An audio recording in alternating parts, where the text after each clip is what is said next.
Gabonaises et Gabonais, chers compatriotes, mesdames et messieurs les journalistes, les résultats de la dernière consultation, le référendum en vue de l'adoption du projet de constitution PDG-CTRI sont désormais connus. La proclamation officielle en a été faite par le ministère de l'Intérieur, institution désormais chargée de l'organisation des élections dans notre pays. Ils sont globalement les suivants. Corps électoral, 868 115. Suffrages exprimés, 454 173. Nombre de votants, 463 066.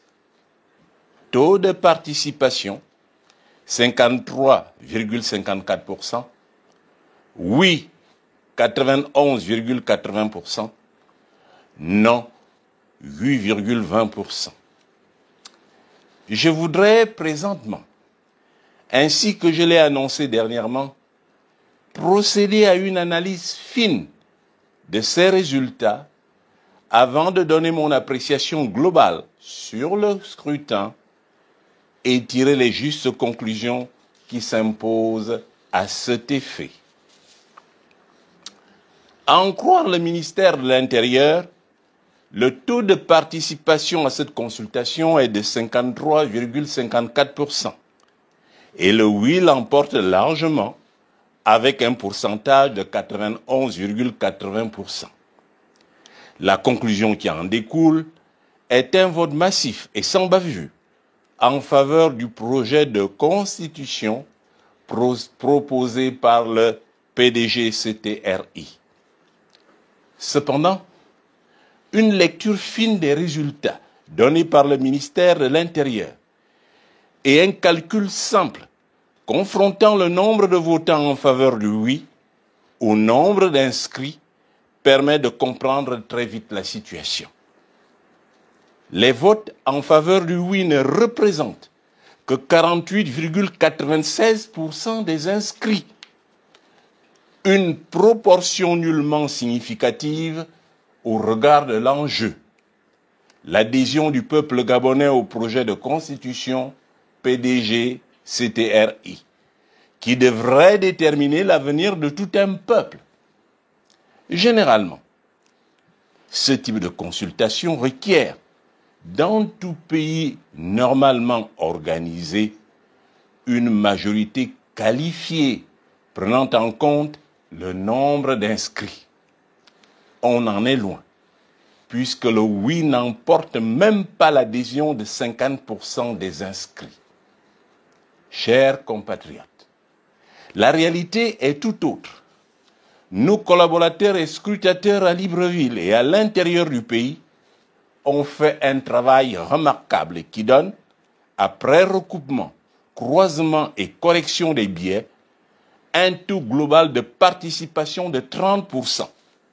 Ce taux est calculé et obtenu à partir du nombre de cartes d'électeurs effectivement retirées par les ayants droit d'une part et du nombre de personnes qui ont réellement voté le 16 novembre dernier d'autre part.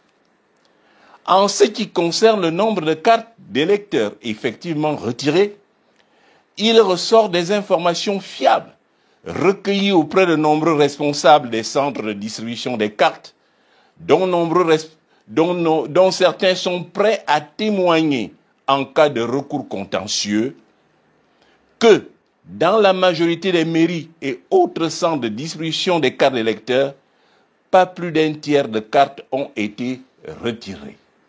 C'est précisément le cas à Libreville, qui regroupe plus de 2 tiers de l'électorat. Pour ce qui est du nombre de personnes ayant réellement voté, pas un seul bureau de vote à Libreville n'a fait le plein, 500 électeurs. C'est notamment le cas dans les plus grands centres de vote, au 5e et 6e arrondissement. Ainsi, dans le centre de vote de l'école publique de dragage, 17 bureaux de vote seuls 2 bureaux de vote ont enregistré un taux de participation de 20%. Le nombre de votants n'a pas dépassé 3 000 sur plus de 15 000 inscrits. Au centre de vote de Bisségué, 20 bureaux de vote, l'abstention était presque totale. À l'école pilote du centre ou à l'école publique Martine Olabou, les témoignages de nombreux scrutateurs ont révélé que dans chacun de ces centres, jusqu'à midi, 12 heures, aucun des bureaux n'a enregistré plus de 50 votants. Les journalistes et autres hommes des médias qui ont sillonné les centres de vote de Libreville le savent. Les différents passages de nos collaborateurs dans les bureaux de vote et les avis recueillis auprès des scrutateurs ont révélé qu'à 17 heures, le nombre de votants ne dépassait pas le tiers requis. Cette information a été maintes fois vérifiée et croisée. À l'intérieur du pays, les différents éléments dont nous disposons révèlent qu'à plusieurs endroits du territoire, on a fait voter des morts, pratique dont le PDG est coutumier. De plus, de nombreux électeurs, majoritairement ceux qui résident à Libreville et qui sont inscrits dans leurs localités respectives, ne se sont pas déplacés et n'ont signé aucune procuration. Pourtant, plusieurs documents authentifiés révèlent qu'ils ont été comptés au nombre des votants dans leur localité et dans leur village, où on relève dans le document officiel du ministère de l'Intérieur un taux de participation de 100%.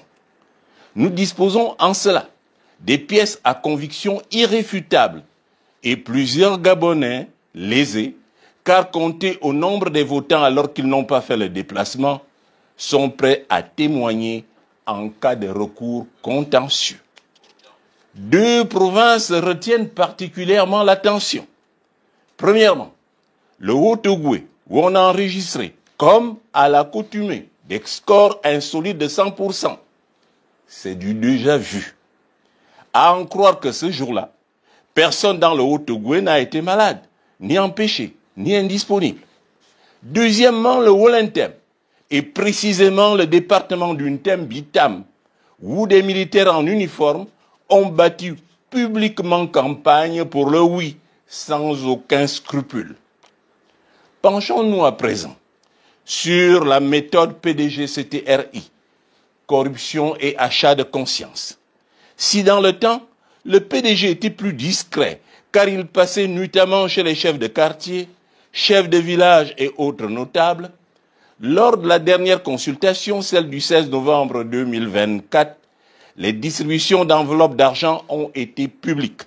Plusieurs documents audio et même vidéo en attestent, et nombreux sont les électeurs et autres participants au scrutin qui sont prêts à témoigner à visage découvert. À cela, il faut ajouter des témoignages écrits de nombreux votants scandalisés. Quelle désolation pour notre cher Gabon.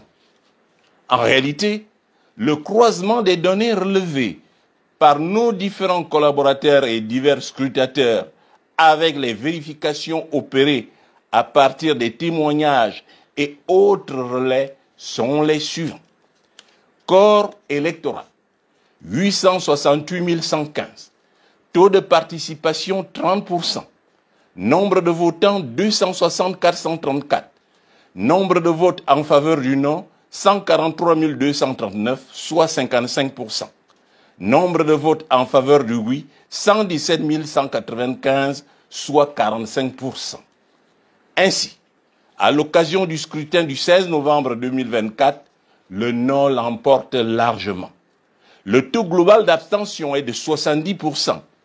Toutefois, le nombre important de votes en faveur du oui, 117 195, s'expliquerait par le bourrage des urnes, l'usage in fine des cartes non retirées, le mauvais décompte final, car toute enveloppe comportait 2 poches, celle réservée au choix du votant et celle du rejet, la poubelle, ce qui était de nature à favoriser la fraude.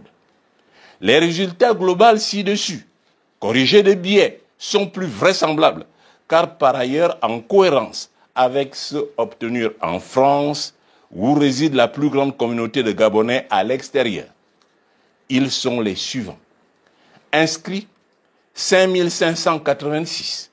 Votants, 1447. Abstention, 4139. Il en ressort un taux d'abstention global de 74,10% et un pourcentage global de 45,89% en faveur du oui et 51,35% en faveur du non. Les résultats de France ne souffrent d'aucune contestation, en raison précisément du rôle joué par la diaspora combattante que je salue cordialement au passage pour la féliciter et l'encourager. Il convient également de s'intéresser au nombre important de votes en faveur du oui dans cet espace, 45,89%. Il faut savoir que majoritairement se retrouvent en France, aux États-Unis d'Amérique et au Canada les fils à papa, sinon les enfants issus du système Bongo PDG, alors que les fils des pauvres croupissent à l'UOB, l'USTM, en tout cas au Gabon, sans aucun soutien financier. Les enfants issus du système Bongo PDG, qui pour la plupart sont boursiers de l'État gabonais, ont subi à des degrés divers une pression familiale forte, confondant intérêt du pays et intérêt d'une caste. À cela, il convient d'ajouter l'action d'une bonne partie de la diaspora vendue au pouvoir, appuyée par les nouveaux soutiens du CTRI, rentrés au pays au début de la transition et en bonne place dans le gouvernement de transition. Ils ont toujours leur relais en France, qu'ils entretiennent allègrement. Ils ont fortement financé la campagne du oui auprès de ces derniers. Malgré cela, les résultats globaux de France sont en faveur du non. Ils reflètent la tendance générale du pays. Le taux global de participation en France est de 25,90%, ce qui est également conforme à la tendance nationale. Le taux d'abstention global y est, ainsi qu'indiqué plus haut, de 74,10%.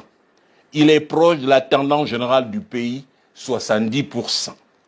Chers compatriotes, la dernière consultation appelle de ma part les observations suivantes. Premièrement, comme à l'accoutumée, les résultats du ministère de l'Intérieur ne correspondent nullement à ceux de nos scrutateurs et aux calculs fins auxquels nos équipes ont procédé pour mieux tendre vers la vérité des urnes. Cette situation augure de ce que pourrait être l'élection présidentielle si elle était organisée par le PDG-CTRI et notamment par le ministère de l'Intérieur. Deuxièmement, les PDGistes doivent savoir que les temps ont changé et bien changé. C'est fini les moments où M. Omar Bongo passait avec 99,99% et tout le monde applaudissait et s'en accommodait. C'est une époque bien révolue. Nous sommes à l'ère des nouvelles technologies de l'information où toutes les magouilles et autres malversations sont facilement mises à nu. Une époque où la gestion d'un État ne relève plus du seul pouvoir au sommet, mais de tous les citoyens, acteurs politiques, économiques et sociaux. Troisièmement, le CTRI doit savoir que le peuple gabonais a vomi le PDG le 26 août 2023 et que continuer à flirter et à œuvrer avec lui porte malheur et conduit inexorablement à un cuisant échec. Lors du dernier scrutin, le CTRI a eu recours à l'expertise du PDG en matière de fraude et de bourrage des urnes, mais pour quel résultat? Quatrièmement, male parta, male dilabuntur, disaient les latins. Le bien mal acquis ne profite jamais. Depuis le 30 août 2023, le CTRI s'est mis dans une mauvaise posture. Il ne s'en sortira nullement, à moins de rendre très rapidement le pouvoir aux civils. Toute forme de trafic et autres manipulations ne donneront rien. En effet, un regard sur le passé récent permet de scruter les principales actions du CTRI qui se sont toutes soldées par des échecs ou sont, à tout le moins, périlleuses pour le pays, avec en prime la dégradation des finances publiques, le ralentissement de la croissance, l'augmentation de la corruption et la destruction de notre économie. Quelques exemples permettent de conforter ce point de vue. Les chantiers du CTRI, pour la plupart ouverts depuis Omar Bongo et depuis Ali Bongo, cuisant échec, presque tous sont à ce jour arrêtés. Le paiement de la dette, cuisant échec, le pays s'enlise. On est passé en 8 mois d'une dette à 54% du PIB à une dette à 73%. Le paiement des pensions retraites, cuisant échec. À peine 30 milliards de francs CFA ont été mobilisés sur une facture globale de 130 milliards de francs CFA. L'achat de Assala Énergie, cuisant échec. L'opération apparaît comme une grosse arnaque qui compromet les ressources pétrolières futures de notre pays, d'autant que l'on ne sait pas toujours ce que le Gabon a concédé aux géants suisses de la négoce pétrolière Gunvor. La création d'une compagnie aérienne, cuisant échec, elle s'est soldée par l'achat des aéronefs au rebut dont personne ne veut. Le paiement des rappels, cuisant échec, de nombreux fonctionnaires attendent toujours qu'on leur paye leur dû. Le référendum constitutionnel du 16 novembre 2024, cuisant échec, malgré les sommes englouties, 27 milliards de francs CFA selon de nombreuses sources, et une logistique de campagne impressionnante, la sanction est sans appel. La défaite et un taux d'abstention jamais enregistré depuis l'indépendance de notre pays en 1960, 70%. L'avant-dernière opération, lancée le 7 novembre et clôturée le 14 novembre de l'année en cours 2024 et portant sur un montant en principal de 180 milliards de francs CFA, est elle aussi périlleuse et hasardeuse. Je voudrais précisément à ce sujet éclairer davantage l'opinion gabonaise.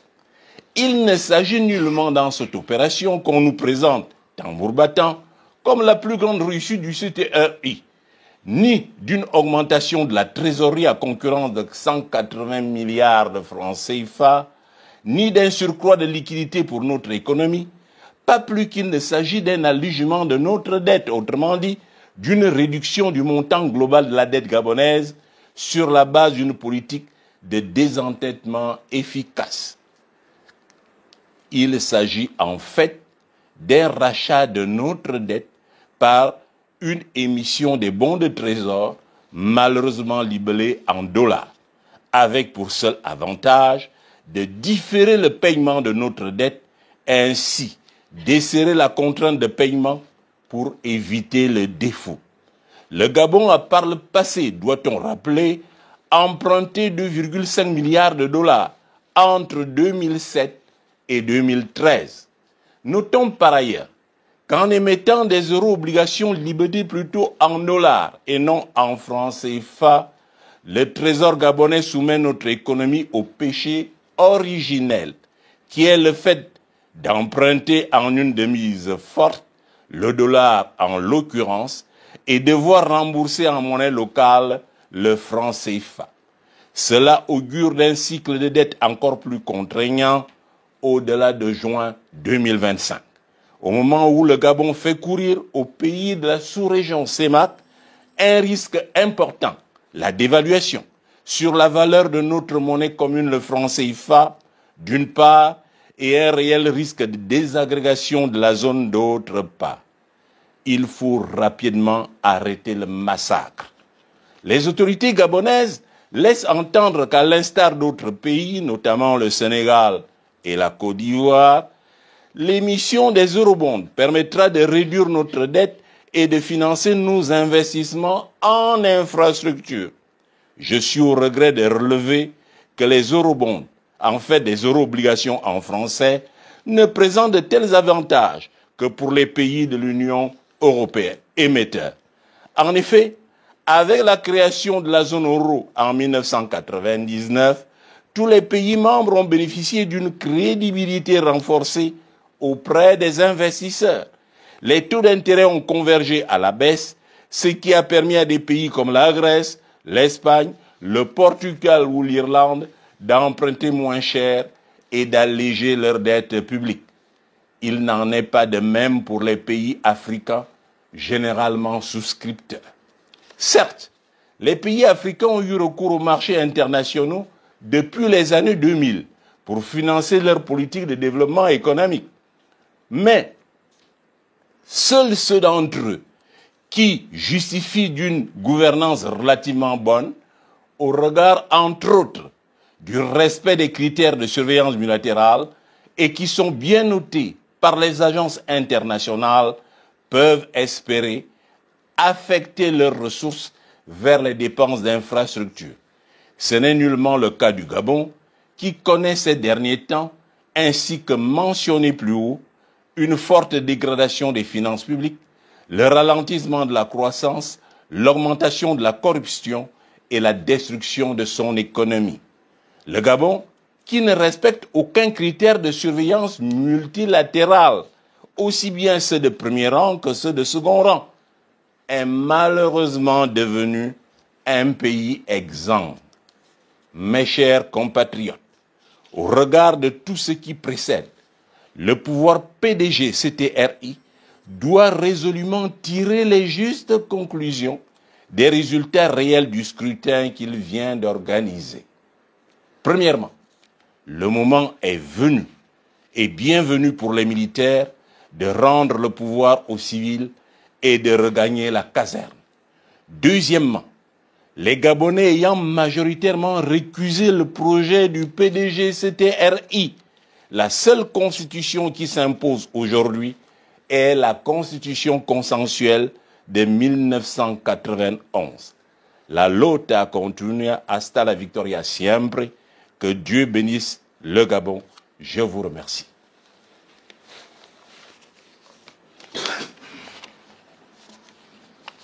À présent, comme d'habitude, mesdames et messieurs les journalistes, je suis prêt à me soumettre à votre question et à y répondre. Veuillez, ainsi que je l'ai dit la dernière fois, donner vos noms et prénoms ainsi que votre organe de presse de référence. Merci.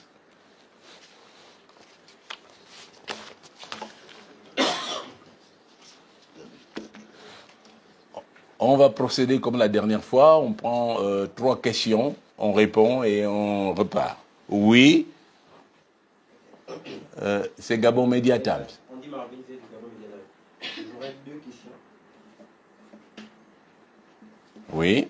Alors, la première, c'est tout simplement de savoir pourquoi vous n'avez pas déposé de recours devant la Cour constitutionnelle pour contester les résultats des référendums. Et la seconde question, le budget prévisionnel de l'État pour l'année 2025 est de 4 200 milliards de francs CFA. Or, d'avis d'experts, les inquiétudes persistent en l'absence d'une gestion rigoureuse et des mesures sérieuses en matière fiscale. Est-ce que vous avez un commentaire à faire par rapport à cela? Oui. Pétinès Makosso, GabonActu.com. J'avais également la même préoccupation que mon confrère. Je vais peut-être rajouter derrière. Aujourd'hui, la Cour constitutionnelle a, il y a quelques heures, proclamé les résultats, parmi lesquels il en ressort d'ailleurs que sur les 53,54% du carré de participation, il y a une légère hausse de 54,18%. Maintenant que vous prononcez aujourd'hui quant à cette situation, ayant des éléments depuis le départ de contestation, qu'est-ce que ça peut aujourd'hui engendrer que la réaction soit un peu tardive? Alors,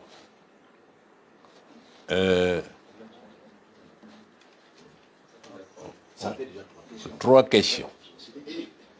Alors, pourquoi est-ce que moi, je n'envisage pas déposer des recours ou bien un recours? Alors, je crois que ce qui est gênant dans notre pays, c'est que globalement, et je l'ai dit la dernière fois, on est dans un état de non-droit.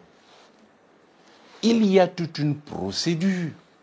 Si la Cour constitutionnelle a donné le jugement aujourd'hui, et je ne sais pas pourquoi, parce que précisément, normalement, le ministre de l'Intérieur donne les résultats. Ces résultats doivent donner effectivement lieu à recours. Et le recours se fait auprès de la Cour constitutionnelle. C'est cela la procédure. Alors, je vais répondre en deux temps. D'abord en ce qui me concerne. En droit, il faut avoir intérêt à agir. Pour le moment, je n'ai pas fait la campagne ni du oui, ni du non. Je suis en recul par rapport à tout ce que fait le CTRI.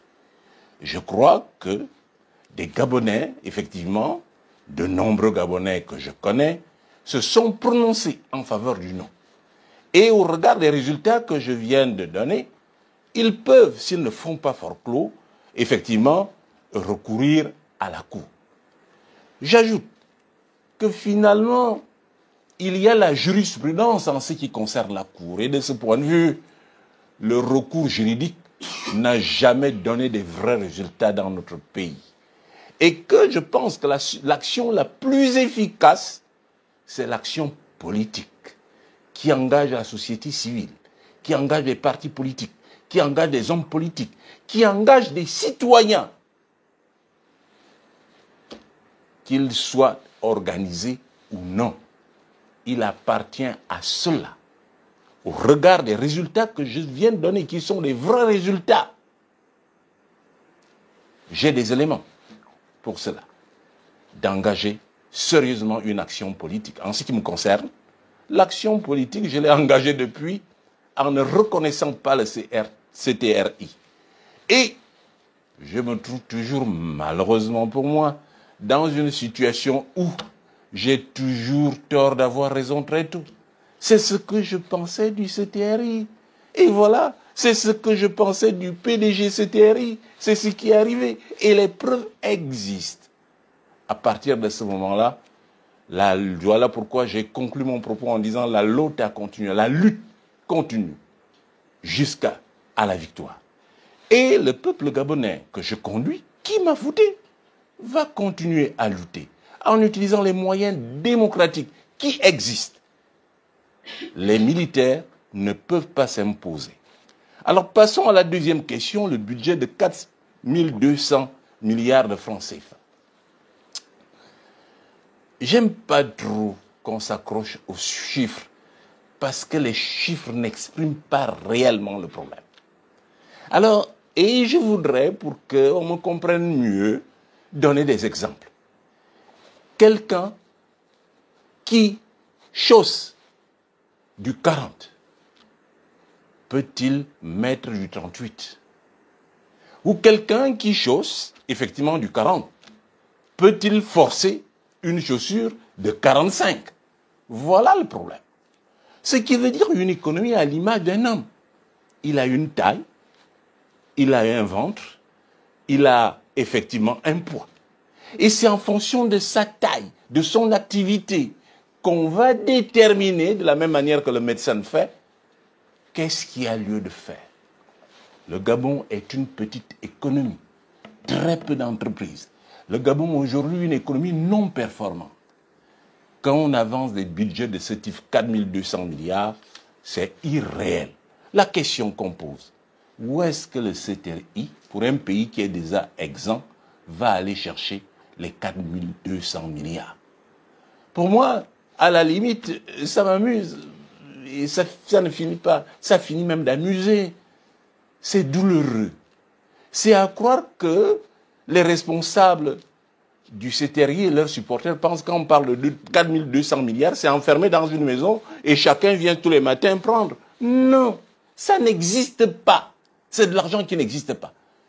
Il faut le créer. Il faut le travailler. Combien d'entreprises sont performantes en Chine? Elles sont combien? Qui? Il faut peut-être augmenter la fiscalité, oui. Mais la fiscalité, on la prend où? Des entreprises pour lesquelles on a une dette intérieure qui traîne et qu'on ne paye pas. Des entreprises qui sont spoliées au jour le jour. Alors, de qui se moque-t-on? Arrêtons le massacre. Alors, la Cour constitutionnelle, je reviens là-dessus, quelle est ma réaction? Elle a donné des résultats de 54,18%. Bah, entre 53 et 54%, on n'a pas beaucoup évolué. La Cour constitutionnelle, comme à son habitude, et voilà pourquoi on a parlé du tour de Pise, effectivement, elle a confirmé les résultats du ministère de l'Intérieur. Mais j'ai un seul commentaire à faire. Jamais une dictature n'est venue à bout d'une population engagée et volontaire. Jamais. De par le monde. C'est dire aux Gabonais, ils ont fait ce qu'ils ont fait, nous avons la réalité. Il faut que les Gabonais se serrent les coudes pour se battre. Parce que précisément, il y en a qui, pour des avantages qu'ils ont à un moment, sont prêts à sacrifier leur famille, sont prêts à sacrifier leur progéniture, sont prêts à sacrifier tout un pays. Mais ils se rendront bientôt compte que même eux-mêmes ne seront pas épargnés. Il faut qu'ils en prennent conscience. Voilà les éléments de réponse que je peux apporter. La situation est vraiment très très grave pour notre pays. Et j'ai dit à Olivier de faire attention. Là, je crois que je suis dans les derniers moments où je lui donne un avertissement. Ali Bongo a fait ça. Où est-ce qu'il est aujourd'hui? Il faut arrêter ça. D'autres questions? Christy Bwanga de Alpha Télévision. J'ai 3 questions, je viens de le dire. La première, lors de votre dernière conférence de presse ici, j'avais posé la question selon laquelle je disais, est-ce que vous ne craignez pas que le oui l'emporte déjà parce que le ministère, organisé par le ministère de l'Intérieur, nommé par les instances du CTRI, ces derniers ne devaient-ils pas prôner le oui? Est-ce que ça ne devait pas influencer les résultats de vote? Alors aujourd'hui, le oui l'a remporté selon le ministère de l'Intérieur. Est-ce que c'est une surprise pour vous? Sinon, pour les populations gabonaises, on s'y attendait. Ça, c'est la première question. La deuxième question, c'est est-ce que la conséquence du non n'est pas due au fait que les porteurs ou les leaders du non n'étaient pas unis par rapport à ceux du oui qui avaient un coordinateur national? Est-ce que le fait que les porteurs du non sont allés dans cette campagne de façon dispersée, est-ce que ce non-là n'est pas dû à cette conséquence de ne pas être unis? Et la troisième question, c'est aujourd'hui, c'est vrai qu'on veut nous faire oublier la page de l'alternance 2023, mais dans le cœur des Gabonais, l'alternance 2023 a marqué les Gabonais de par les leaders qui ont composé cette alternance 2023.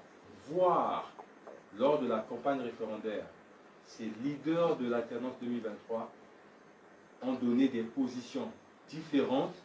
Est-ce que ça aussi, c'est pas à l'origine du fait que les gens étaient maintenant sceptiques? Parce que le professeur Albert Ondossa, président Albert Ondossa plutôt, demande de voter non. Le docteur Mike Joktan demande de voter oui. Madame Paulette Missambo demande de voter oui. Alors que toutes ces personnes-là composaient l'alternance 2023 que les Gabonais ont porté. Est-ce que tout ça n'a pas été la cause aussi de ces résultats en faveur de lui? Bien, je vais tenter de donner des éléments de réponse aux questions de M. Ibwanga. À titre tout à fait introductif, les Gabonais doivent faire le choix. Ou on continue dans la fiction, ou on continue dans la réalité. Les résultats du ministère de l'Intérieur, c'est la fiction. Les résultats que j'ai donnés, c'est la réalité parce que j'ai des données, c'est vérifiable. Vous, journalistes, vous avez circulé. Le taux de participation ne dépasse pas 25%. Alors, de quel résultat on nous donne? Quel résultat? Bah, si nous continuons comme ça, oui, continuons. Continuons. Moi, je ne fais pas de la fiction. Je m'appuie, je touche du bois. Je m'appuie sur des données. Alors, ce qui veut dire en termes clairs que le ministère de l'Intérieur, la Cour constitutionnelle peut fournir ces données, mais c'est de l'irréalité. Ça, c'est la première chose. Alors, maintenant, est-ce que c'était une surprise? Mais le oui, le non l'a emporté. J'ai dit ici là même que le non allait l'emporter. Et il l'a emporté. Il l'a emporté en France. Il l'a emporté à l'intérieur du territoire. C'est vérifiable. Je mets en doute quiconque. On fait un décompte. Alors, si nous continuons à rester dans la fiction, alors quittons cet adage, on va encore faire comment? Non, il y a toujours des choses à faire. Nous avons un pays à sauver. Nous avons des enfants à sauver. Nous avons des petits-enfants à sauver. On ne peut pas dire ça et on ne peut pas faire ça. C'est indécent pour des petits intérêts bassement matériels et financiers. Alors, est-ce que la conséquence de quoi? Le ministère de l'Intérieur a donné des résultats qui n'en sont pas. Moi, j'ai donné des vrais résultats. Ils existent. Ils sont vérifiables.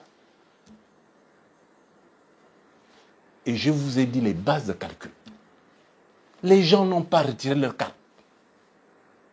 2. Les gens n'ont pas voté. Pour un pays. Alors, et là, j'ai entendu dire qu'il ne dit mot constant. On appelle ça un homme politique. C'est vraiment de la racaille politique pour dire ça. Parce qu'un homme politique, un parti politique, analyse tout. Les oui, les non et surtout l'abstention. C'est une indication dans un vote. 70% d'abstention, c'est inadmissible. 2. Et je l'ai dit dans mon texte. S'ils disent que c'est 53,54 ou 54, c'est pareil. On n'atteint pas 50% du corps électoral. Dans ce type de scrutin, je répète, il faut la majorité qualifiée et qui tient compte du nombre d'électeurs parce que la division doit être effectivement massive. La dernière réflexion, effectivement, que j'aurai sur ces deux questions, c'est que le Gabon est un petit pays. Aujourd'hui, nous sommes exempts. On n'a pas de ressources. On est lourdement endetté. On est récusé par tout le monde. Le Gabon peut vivre en autarcie. Sur quoi il compte? Sur quoi? Et ce qui le pousse à la bêtise, sur quoi ils comptent eux-mêmes? On ne fait pas ça. Même si je n'aime pas Oligui, je ne peux pas lui donner de tels conseils. J'aime au moins mon pays. Et quand Oligui échoue, j'en ai honte pour mon pays. Il faut qu'on... Alors, il y en a qui s'en foutent du pays. Ils n'ont rien à faire de leurs enfants. Ils n'ont rien à faire de leurs petits-enfants. Ce qui compte, c'est leur statut, leur poste, se pavaner dans les grosses voitures. Et ça donne quoi? Or, aujourd'hui, le Gabon est seul. Oligui est seul. Ce n'est pas des faux reportages que font effectivement les médias d'État. Oligui est un homme seul. C'est ça la réalité. Le Gabon n'a pas de soutien à l'extérieur. Et sa politique ne peut pas être soutenue. J'ajoute que les agents de notation internationale ont réduit. Nous sommes à B-, dont on va vers le C. Qui peut prêter de l'argent à un pays de cette nature? Arrêtons. Arrêtons. Arrêtons. Maintenant, vous revenez sur Alternance 2023. Alors, il ne faut pas en cela être nostalgique. La lutte politique est faite d'étapes et d'enjeux, de contradictions, d'accords et de désaccords. Parce que dans la lutte politique, il y a, ainsi que je l'ai rappelé la dernière fois, la tactique et la stratégie. À partir de ce moment-là, bien évidemment, le peuple gabonais voyait en alternance 2023. Oui, mais ce n'est pas cela la réalité. On n'a pas voté en 2023 parce que précisément il y avait alternance en 2023. J'étais chez vous, je vous ai déjà dit que cette relation de cause à effet n'est pas évidente. Qu'est-ce qu'on a voté? Un discours nouveau qui dit à bas le PDG. Il faut chasser le PDG. Je ne connais pas de candidat qui ait dit ça à haute voix. Personne. Alors, qu'on cesse de donner aux gens la stature qu'ils n'ont pas. Arrêtons. Alors, donc, voilà pourquoi, effectivement, les positions peuvent être différentes. Mais la politique de sommet, c'est fini. La démocratie, c'est le peuple. Nous regardons le peuple. Ce qui importe, est-ce que le peuple adhère à ce qu'on dit? Or, Ondosa existe. Et le peuple adhère majoritairement à ce que je dis. C'est ça qui est essentiel pour moi. Et je dis que la lutte continue et on vaincra. Le peuple gabonais vaincra. Voilà. Oui. Il y a du BNM de la relation Afrique Vision Média et correspondant Afrique Média Télévision. Oui. Vous semblez poser le pied sur l'accélérateur en poussant le président de la transition et le CTI de ne pas être candidat en 2025. Quelles seront donc les stratégies que vous allez mettre en place pour pouvoir empêcher ce dernier d'y être candidat?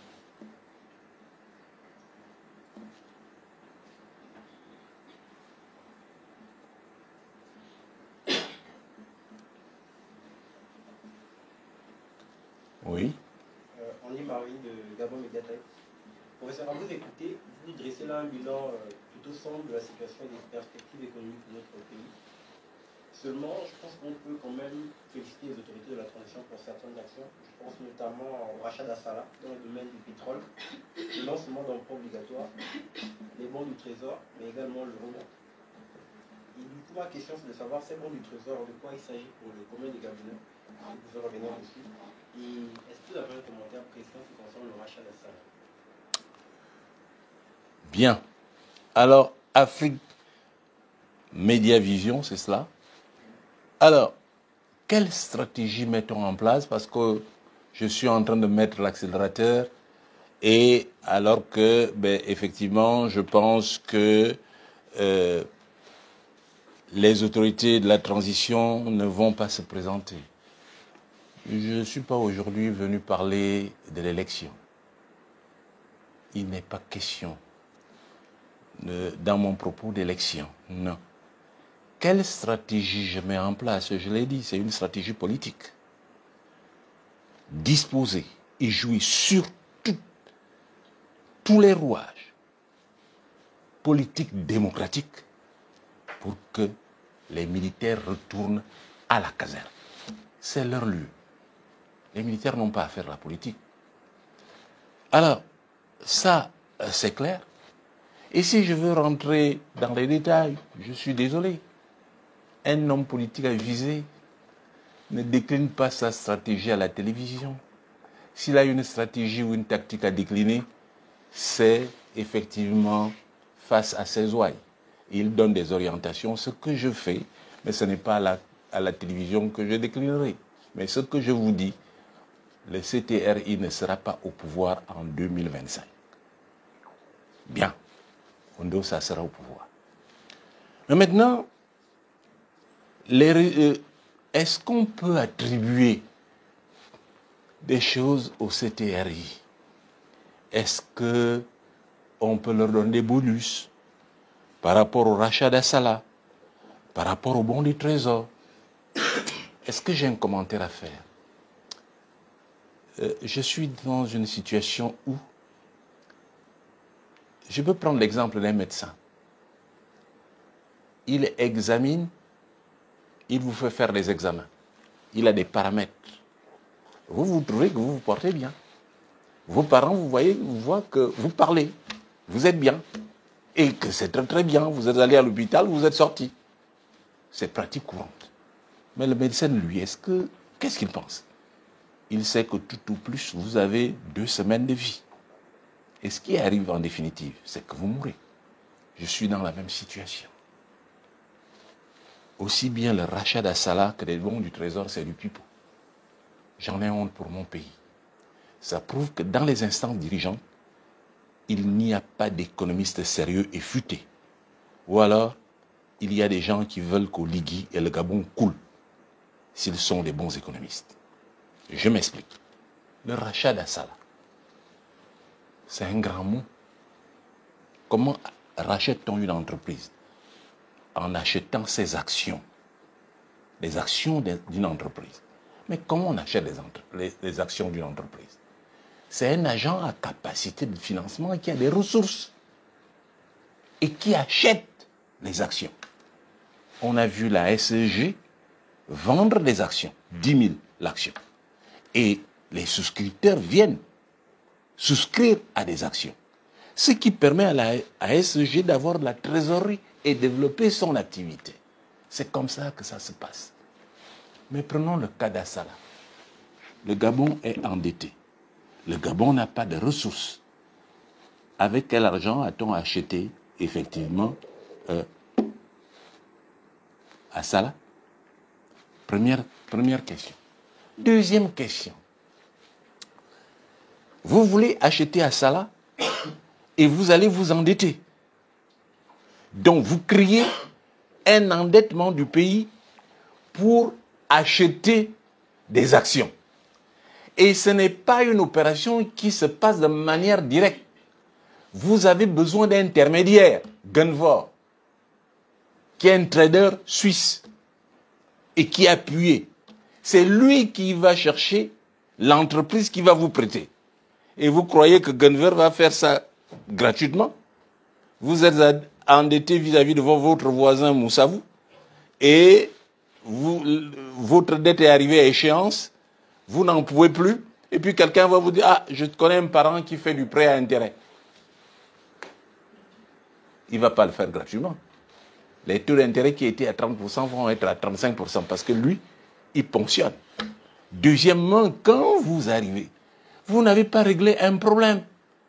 Et deuxièmement, le trader sud, Gunvor, bien, qu'est-ce que vous lui avez concédé? Lui, la société ne vous appartient pas tant que vous n'avez pas remboursé à Gunvor près de 800 milliards de francs CFA. Qui contrôle alors la production? Qui contrôle alors les revenus pétroliers?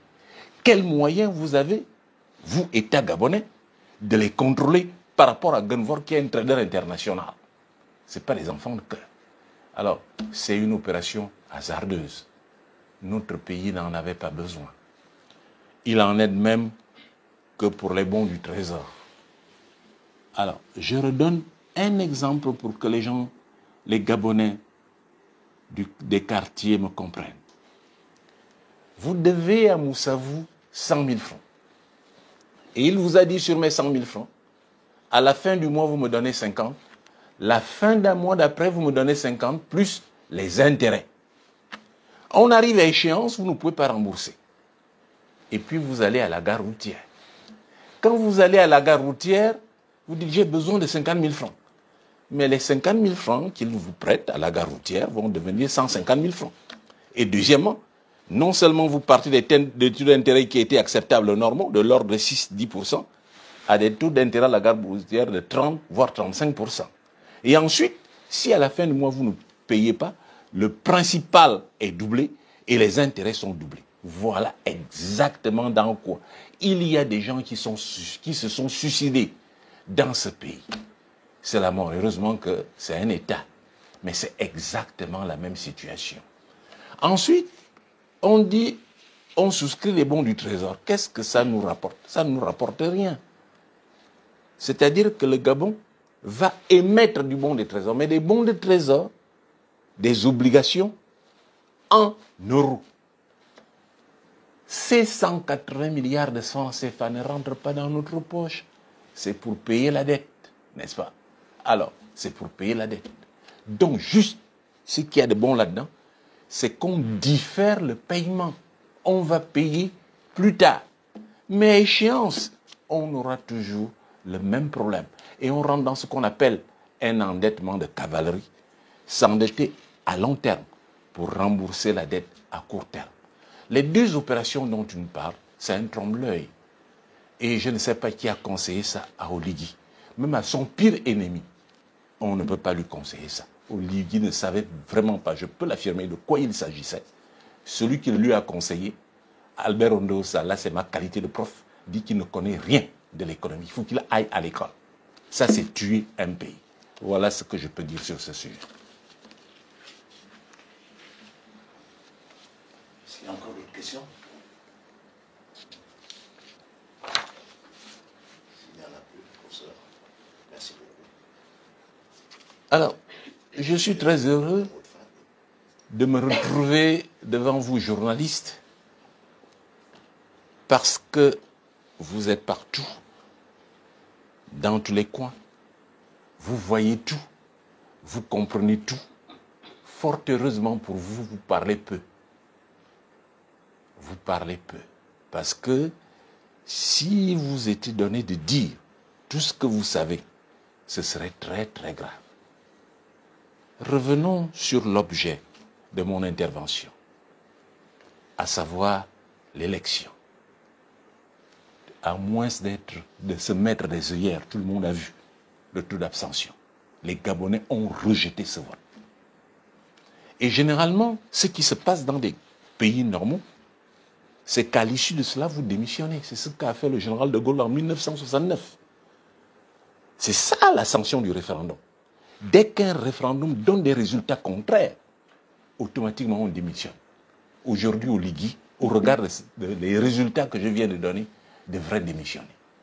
Lui-même, il sait. Il sait. Et tous les Gabonais le savent.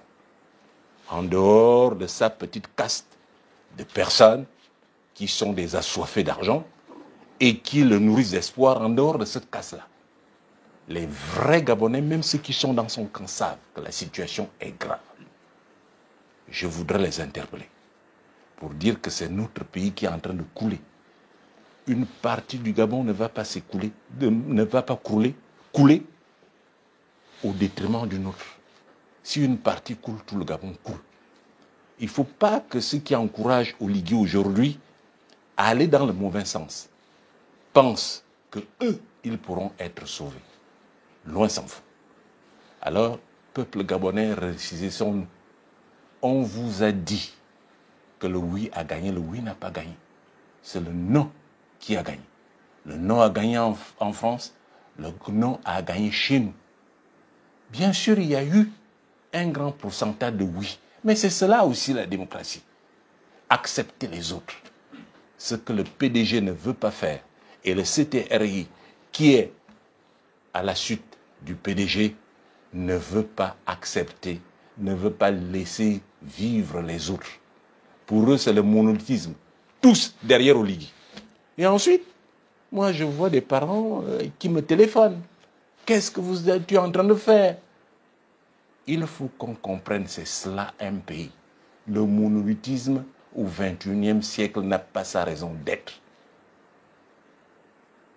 Moi, j'ai choisi ma voie, qui est celle de l'avenir, qui est celle du Gabon, qui est celle de nos enfants, qui est celle de nos petits-enfants.